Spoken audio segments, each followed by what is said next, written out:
Hello guys, কীভাবে free fire guild খুলতে হয় সেটি দেখিয়ে দেবো আজকের এই ভিডিওতে। তো ভিডিওটি কোনো রকমই স্কিপ করবেন না, সরাসরি দেখতে থাকুন। তো ফ্রি ফায়ার গিল্ড খোলার জন্য উপরে দেখতে পাচ্ছেন গিল্ড নামে আইকন রয়েছে। তো এই আইকনে একটি ক্লিক করে দিবেন। ক্লিক করার পর তারপর এখান থেকে এরকম পেজ চলে আসবে। তারপরে দেখতে পাচ্ছেন ক্রিয়েট গিল্ড নামে একটি অপশন রয়েছে। তো এই অপশনে একটি ক্লিক করে দিবেন। তো ক্লিক করার পর তারপর এখান থেকে আপনার মূলত কিছু সেটিংস রয়েছে। সেটিংসগুলো করলে আপনি এখান থেকে আপনার গিল্ড খুলতে পারবেন। সর্বপ্রথম এখান থেকে লোগো সেট করতে হবে। তারপর পেন আইকনের উপর ক্লিক করে দেবেন। ক্লিক করে এখান থেকে সর্বপ্রথম আপনাকে দুটো লোগো দেওয়া হবে।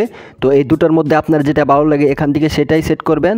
তো লোগোর উপর ক্লিক করে ইউজের উপর ক্লিক করে দিলেই এখান থেকে সেট হয়ে যাবে। তো আমি এটা এখানেই সেট করে নিলাম। তো লোগো সেট করা হয়ে গেলে তারপর এখান থেকে গিল্ডের একটি নাম দিতে হবে। তো এখান থেকে আপনি একটি গিল্ডের নাম দিয়ে দিবেন। তারপর এখান থেকে ওকে বাটনে ক্লিক করে দিবেন। তো গিল্ডের নাম দেওয়া হয়ে গেলে তারপর এখান থেকে লোকেশন দেখতে পাচ্ছেন, লোকেশনে একটি ক্লিক করে দিবেন। তারপর এখান থেকে এরকম অ্যারো চিহ্ন দেখতে পাচ্ছেন। তো অ্যারো চিহ্নতে ক্লিক করে এখান থেকে আপনার কান্ট্রি সিলেক্ট করে নেবেন। তো এখান থেকে আমি বাংলাদেশ সিলেক্ট করে নিলাম। তো তারপর এখান থেকে ডিভিশন সিলেক্ট করে নেবেন। এখান থেকে আমি ঢাকা ডিভিশন সিলেক্ট করে নিলাম। তারপর এখান থেকে আপনি চাইলে আপনার জেলা সিলেক্ট করে নিতে পারেন। তো এখান থেকে আপনি আপনার জেলা সিলেক্ট করে নেবেন।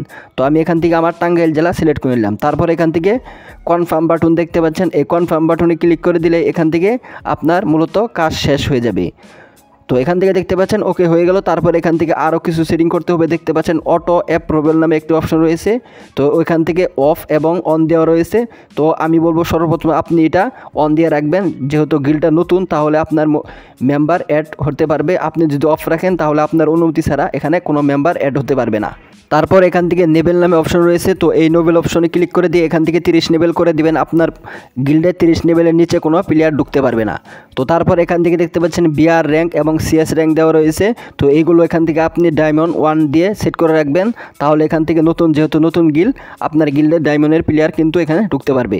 তো এখান থেকে সিএসও আপনি এখান থেকে ডায়মন্ড দিয়ে রাখবেন। তারপর এখান থেকে ট্যাগ দিতে হবে। তো এখান থেকে কিছু ট্যাগ দিয়ে দিবেন। তো আমি এখান থেকে ট্যাগ দিয়ে দিচ্ছি। আপনার মন মতো আপনিও এখান থেকে ট্যাগ দিতে পারেন। তো এখান থেকে কিছু ট্যাগ আপনি দিয়ে দিবেন। তো ট্যাগ দেওয়া হয়ে গেলে তারপর এখান থেকে দেখতে পাচ্ছেন এরকম অপশন রয়েছে, এখানে ক্লিক করে দিয়ে ক্লোজ করে দিবেন। তো এখান থেকে কাজ শেষ। তারপর এখান থেকে মূলত কিন্তু কাজ শেষ। তো এখান থেকে আপনি এটা চাইলে দিতেও পারেন, কিছু লিখে দিতে পারেন, না চাইলে না দিতে পারেন। তারপর এখান থেকে দেখতে পাচ্ছেন 5000 কয়েন ওর এখান থেকে 100 ডায়মন্ড দিয়ে আপনি গিল খুলতে পারবেন। তো আমরা এখান থেকে কয়েন দিয়ে খুলবো, সেহেতু এখান থেকে কয়েনের উপর একটি কী করব, ক্লিক করে দিব।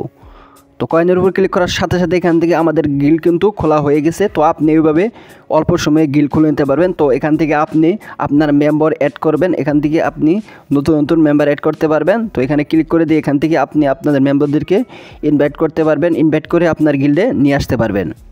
তো মূলত এইভাবে একটি গিল্ড খুলতে হয়। তো এখানে মোটামুটি কাজ কিন্তু এখান থেকে শেষ। তো আপনার গিল্ড লেভেল বাড়ানোর জন্য বেশি বেশি গিল্ডের প্লেয়ার নিয়ে ম্যাচ স্টার্ট করতে হবে এবং ম্যাচ খেলতে হবে। তো এইভাবে আপনি আপনার গিল্ড চালাতে পারেন।